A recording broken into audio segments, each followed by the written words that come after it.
आज हम लोग सोर्स ऑफ हिंदू लॉ पढ़ेंगे, ठीक ना। सोर्स ऑफ हिंदू लॉ यानी हिंदू विधि के प्रमुख स्रोत। श्रुति यानी सुनना होता है, ठीक है। इसका अर्थ होता है श्रुति का सुनने या श्रुति यानी सुनना। यह हिंदू विधि के प्राथमिक स्रोत है, जो प्राइमरी सोर्स इसको बोलते हैं, ठीक है। जो पुराने यानी प्राचीन काल में जो भगवान हुआ करते थे, भगवान द्वारा कहा गया, जिसे ऋषि मुनि द्वारा सुना गया हो।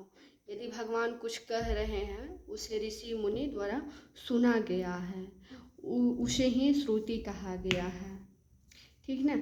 जो उसे हम श्रुति कहते हैं, जिसमें 4 प्रकार के वेद बताए गए हैं। इसमें 4 प्रकार का वेद है।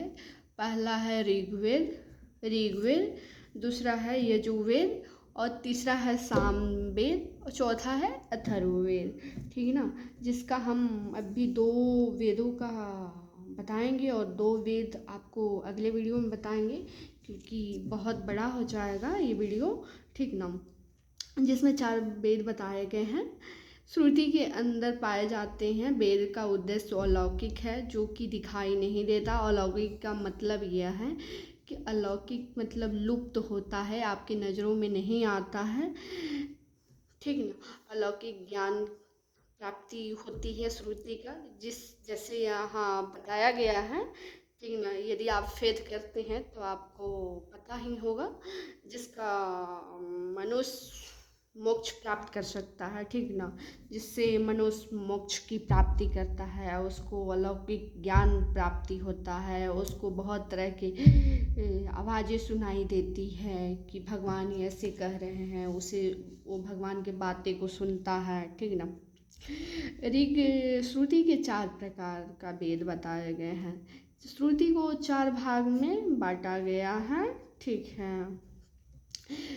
ये ऋग्वेद को सबसे पहला और प्राचीन माना गया है। यह सबसे पुराना है, दुनिया के सबसे पुराना ग्रंथ भी माना गया है, ठीक है। आप क्या समझे कि ये ऋग्वेद, यदि आप समझते हैं तो ये तो प्राचीन सबसे पुराना है ही, ठीक है। और सबसे पुराना ये धार्मिक ग्रंथ भी है, ये में से एक माना जाता है। ऋग्वेद के मंत्रों को यज्ञों के अवसर पर देवताओं की स्तुति हेतु ऋषियों द्वारा उच्चारित किया जाता है। यानी ऋग्वेद जो है, इसका मंत्र होते हैं जो यज्ञों के अवसर पर देवताओं की स्तुति, मतलब जैसे भगवान का हम पूजा करते हैं तो नहीं बोलते हैं जय जगदीश हरे, ऐसे करके गाते हैं सब मंदिरों में, चाहे भगवान की जो स्तुति होती है वो सब गाते हैं। ऋषियों द्वारा उच्चारित किया जाता है जी, यानी जो ऋषि रहेगा वही उच्चारित करेगा, उसके अलावा कोई और नहीं कर सकता है। यहाँ जैसे बताया गया वैसे मैं बता रही हूँ, किया जाता था। उसे हिंदू धर्म से संबंधित यह वेद है, यानी कि यह जो ऋग्वेद है ये हिंदू धर्म से ही संबंधित है। हिंदू धर्म को मानने वाले ही इस वेद को, ऋग्वेद को मानते हैं। बाकी अपने अनुसार जो मानना है माने, या ना मानना है ना माने, इससे हमें कोई लेना देना नहीं है। मगर जो इसमें लिखा गया है कि हिंदू धर्म के ही लोग मानते हैं, तो मानते होंगे। वेद हैं जिसमें संस्कृत और दर्शन का एक महत्वपूर्ण हिस्सा है। यह एक संस्कृत में और दर्शन का एक महत्वपूर्ण हिस्सा है। संस्कृत में ये लिखा हुआ है, एक दर्शन का बनाया गया है कि इसे दार्शनिक होना चाहिए। इसके अलावा अब हम लोग चलते हैं यजुर्वेद पे। देखिए, अभी हमें बात याद आया कि इतने अच्छे और इतने हिंदी में किसी प्रकार का कोई ये नहीं करते हैं, क्या बोलते हैं, किसी प्रकार से हिंदी में यूट्यूब पर कोई नहीं समझाया गया है।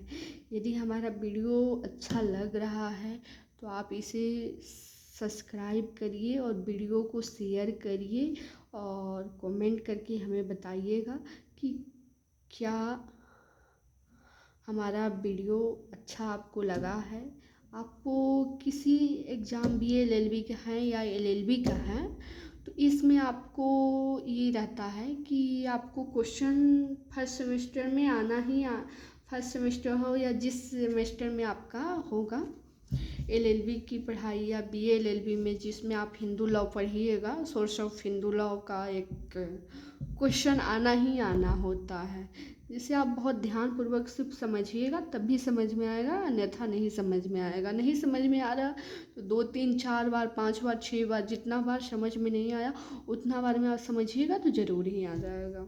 आगे चलते हैं दूसरा वेद पे, यजुर्वेद। यजुर्वेद ये भाषा किस भाषा में है? वैदिक संस्कृत में लिखा गया है यह, ठीक है।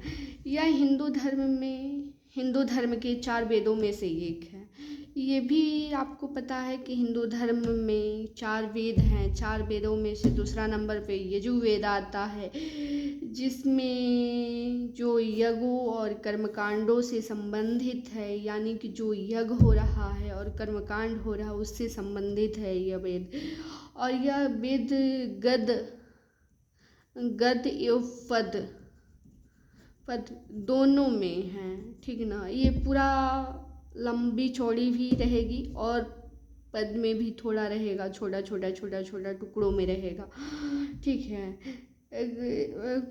गद और पद में इसको संग्रह किया गया है, ठीक है, जिसका उपयोग यज्ञों को संपन्न कराने में किया जाता है। यह पुजारी द्वारा ही किया जाता है, इसका उपयोग सिर्फ पुजारी ही कर सकता है और पुजारी द्वारा ही जो स्तुति होती है भगवान की कर्मकांड कराने के समय या यज्ञ कराने के समय, आरंभ करने के समय, इसमें यह यजुर्वेद का संग्रह किया गया है कि कैसे कैसे किया जाएगा।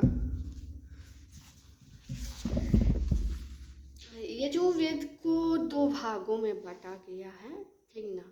एक यजुर्वेद को 2 भागों में बांटा गया है, यानी पहला भाग है शुक्ल यजुर्वेद, दूसरा है कृष्ण यजुर्वेद, ठीक है। 2 भागों में यहाँ देखिए लिखा हुआ है, 2 भागों में बांटा गया है। पहला है शुक्ल यजुर्वेद और दूसरा है कृष्ण यजुर्वेद। यजुर्वेद में मंत्रों का संग्रह किया जाता है, यानी शुक्ल यजुर्वेद में मंत्र जो उच्चारण होते हैं उसे कलेक्ट किया जाता है, संग्रह किया जाता है, लिया जाता है। यदि कोई पंडित है या ऋषि मुनि हैं वो अपने अंदर जगाते हैं उस मंत्र को, ठीक ना। जबकि कृष्ण यजुर्वेद में मंत्रों के साथ साथ ब्राह्मण यज्ञों की विधान और कर्मकांडों को भी व्याख्या किया गया है, यानी कि यजुर्वेद में मंत्रों के साथ साथ ब्राह्मण यज्ञों के विधान और कर्मकांडों को भी व्याख्या किया गया है। यानी जब कृष्ण पक्ष होते हैं, कृष्ण यजुर्वेद में जो लिखा गया है कि मंत्र जब हम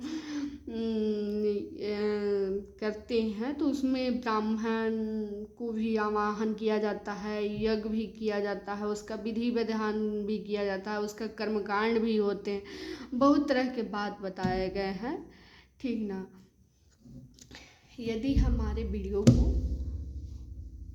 पसंद आया है हमारा वीडियो तो इसे सब्सक्राइब करिए चैनल को, और वीडियो को अच्छी बहुत तरीके से देखिएगा और शांति मन करके देखिएगा, तब भी समझ में आएगा।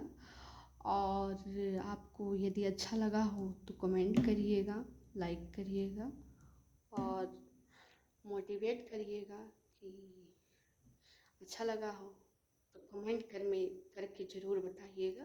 थैंक यू, क्योंकि बहुत मेहनत लगती है और बोलने में, जब हमारे LLB ख़त्म हो रहा था और LLB स्टार्ट हुआ था तो हमारी तो बहुत अंदर से पसीने आने लगते थे जब मैम पूछती थी क्लास में। तो